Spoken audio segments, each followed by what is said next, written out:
Hello everybody, my name is RetroBoy03, and welcome to part 1 of my LEGO video review of the LEGO Batman movie set, the Scuttler. This set comes with 6 minifigures, 775 pieces, and retails for around $80 in the United States. So, without further ado, let's get into the review.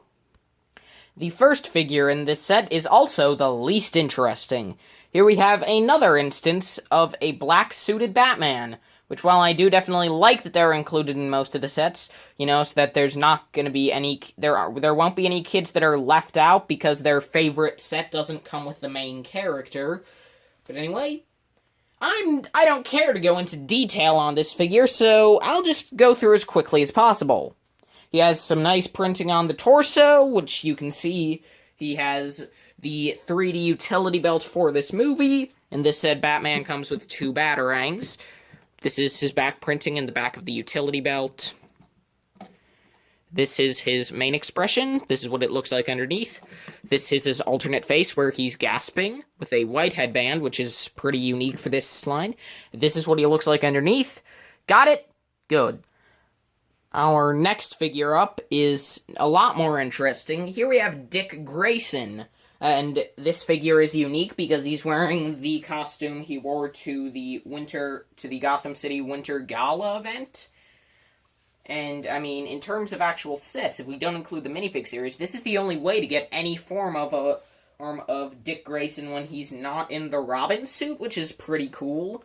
So that makes this, in terms of sets, the only way to get the flesh-colored, or rather the hair and glasses piece with the flesh-colored goggles. I mean, glasses, blah. And that is just printed, that's not translucent, which I kind of wish it was, but it's still fine. He has a new molded bow tie, which only comes in this set and one other in the Batcave. And this version is unique because it's in dark blue. On the torso, you can see that he has this blue vest over what I believe that looks like a pink. I think that's a cummerbund, but I might be wrong about that. It's definitely some form of sweater. And as you can see, the blue shirt is covered in a lot of sparkly sequins, which you can also see all over the arms. He has plain black legs. You have some more of that on the back, and he has an alternate face. But first off, this is what his main face, I guess. I guess this is supposed to be the main face. Anyway, that's what this looks like underneath the mask. And what I like about this, kind of I don't like it because this doesn't really look like Robin in the movie, but I also kind of do like it because, at the same time, that makes this head a lot more useful. Then if we turn this around to the other side, you can see that it has this much more chipper expression, which fits a lot better with Robin's character in the movie, in my opinion, and that's what he looks like with the goggles on. So that's Dick Grayson, and now let's move on to the next minifigure. Our next minifig in this set is Barbara Gordon, another character with an exclusive variant that is, really hard to get out at, as while you did get a version of her also from this gala event in the minifig series. The only way to get Barbara Gordon outside of this set in a major set is in the $150 Arkham set. So, yeah, I would stick to this one, especially since this one does have the awesome SWAT gear. As you can see, she has some nice leg printing, which I believe is very similar, if not the same, as the Super Secret Police from the LEGO movie, just in black. And she also has a new print on the Super Secret Police, bulletproof vest, which is interesting since in the Ninjago movie sets, we're getting the torso from Bad Cop on a few figures, as well as Bad Cop's hat. So that's kind of interesting how this year for the 2 new LEGO movies, we're seeing a bunch of stuff for the Super Secret Police repeated. But it does definitely look nice on Batgirl, so I don't mind. Barbara Gordon, she's not Batgirl yet, so I don't mind. She has these nice dual-molded arms to show short sleeves on the shirt she's wearing underneath. On the back, she has a pretty simple design with GCPD. On the front, it's a bit more detailed with a few zippers and straps. And as you can see, she has this amazing new hairpiece, which I really love. It's mainly molded in the dark red color, but the hairband is printed on in gold, in a metallic gold, which looks really good. And you can just see, like, there's a ton of detail all over this hairpiece. This is what her main face looks like, which looks pretty good with kind of a normal, happy expression. Well, that's what it looks like with the hair on, if you weren't paying attention before. This is her alternate face, which, as you can see, is a lot angrier. And, well, if I just remove the vest, you can see that underneath, her torso has no printing on it, which I'm guessing is why she's so angry, because, of course, in the movie, she had her hilarious Harvard for Police shirt, which was, well, that was just pretty funny, I gotta say. So I'm a bit disappointed that she doesn't get that printing in this set. I mean, I really don't understand it, like, in a lot, like, especially with this Batman movie, where everything is so detailed, I really would have expected them to print that on, because it's not like with a lot of characters, like Mr. Freeze, where you're literally not going to see his torso print. Here, like, I would honestly prefer to display this figure with that shirt, so I'm really disappointed that I can't. Like, it doesn't ruin the figure at all, in my opinion. It just, I don't know, it just seems like a missed opportunity, in my opinion. But still, pretty great figure, just that it could have been better. Now on to Commissioner, or I guess, well, ex-Commissioner, since at this point in the movie, Barbara is the new Commissioner. Now on to ex-Commissioner Jim Gordon. Moving on to Jim Gordon, you can see that he looks really good. As you can see, his accessory is just this little classic 6-shooter piece. He has a lot of awesome printing on his torso with kind of the red sash and a ton of badges all over, which I love. On each arm, you have kind of a golden cuff as well as a badge. He has white gloves. On the back, he has the continuation of that sash. I like his hairpiece, which is a brand new mold. At first, I thought it was just going to be the gray version of the Obi-Wan Kenobi hairpiece, but it's actually a brand new mold. And you actually have some light gray highlights printed on, which I like. As you can see, this is his main face, which is a lot angrier. But if I can just get his hairpiece off, he does also feature an alternative expression, which is a lot more proud of his daughter, it would seem.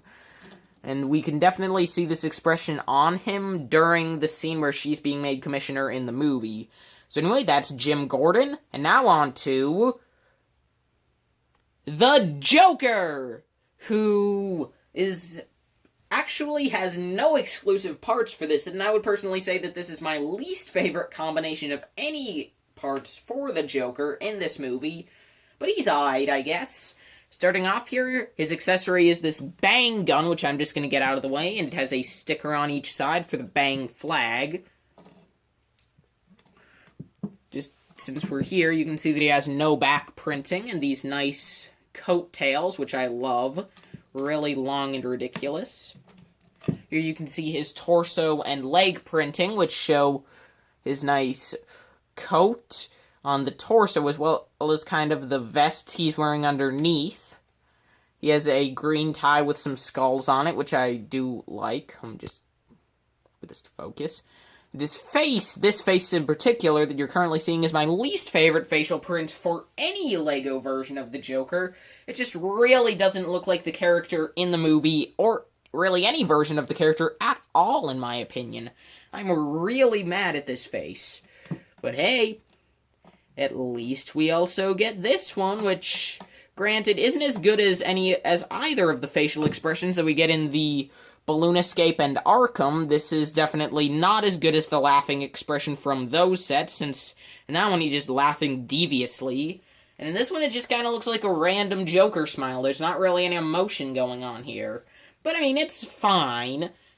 Especially seeing as how the better Joker came in a $4 poly bag, so really you could just swap out the heads, which is honestly, well, I didn't do that. I'm just completely using the version from the Balloon Escape set, jetpack and all. So you could do that. But yeah, so that's the Joker, and now on to the last figure of this set. finishing off the lineup here in this set, we have Poison Ivy, who I absolutely love in this set. As you can see, her accessories are these two vine pieces, which we'll just remove to get a better look at the figure. And, well, I mean, the printing on this figure is just stunning. This is by far the best Poison Ivy figure, by far the best figure in this set, and heck, it's probably one of my favorite minifigs from this movie in general. I mean, I haven't really thought about it, but it might honestly be my personal favorite minifig from this movie. That's just how good this figure of Poison Ivy is. I know, I just feel as though LEGO did an absolutely amazing job on capturing the character here. Starting with the hairpiece, well, you can see that it's a very nice red piece that was molded exclusively for her, and I doubt we'll ever see it on another minifig. Here you can see that we have this nice white flower in her hair, as well as some leaves on the back, which looks pretty nice. I really like that detailing, as well as just, like, how curly her hair is. Like, this is just an amazing hairpiece. You can see her torso print is also really nice. And, well, there's a bit of that being covered up by the hair, so that's kind of what her full torso looks like, and it just looks really, really nice. I don't know what else to say about it. It's just a really nice design.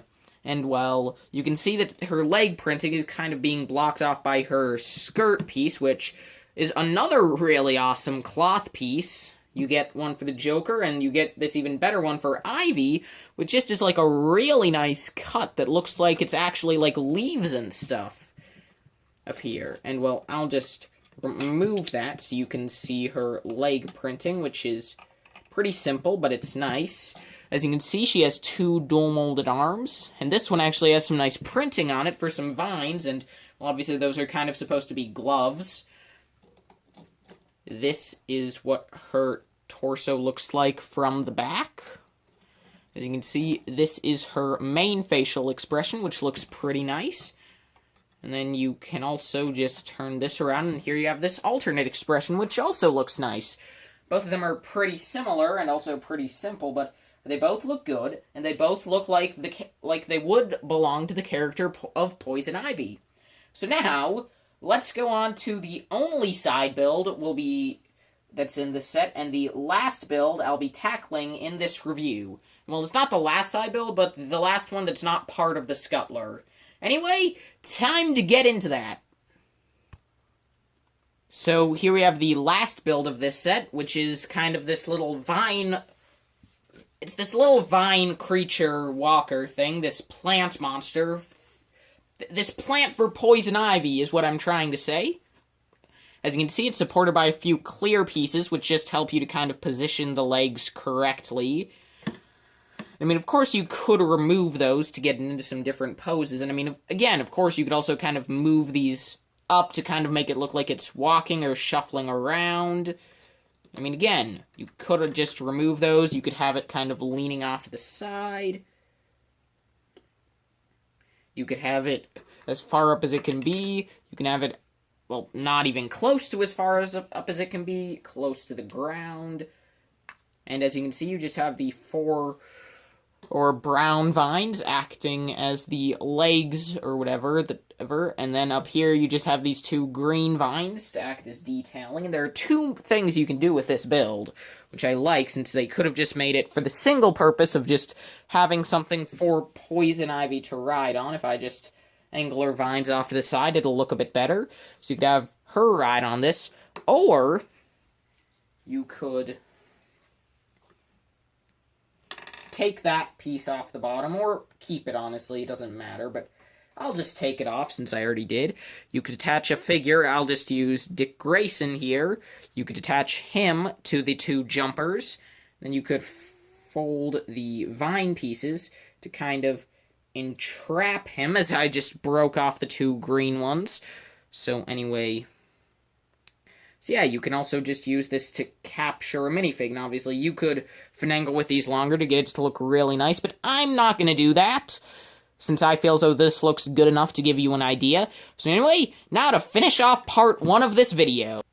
So overall, while the minifig selection does have a few ups and downs, overall I would say that this is a spectacular section of figs, the side build is good, and I'll see you next time!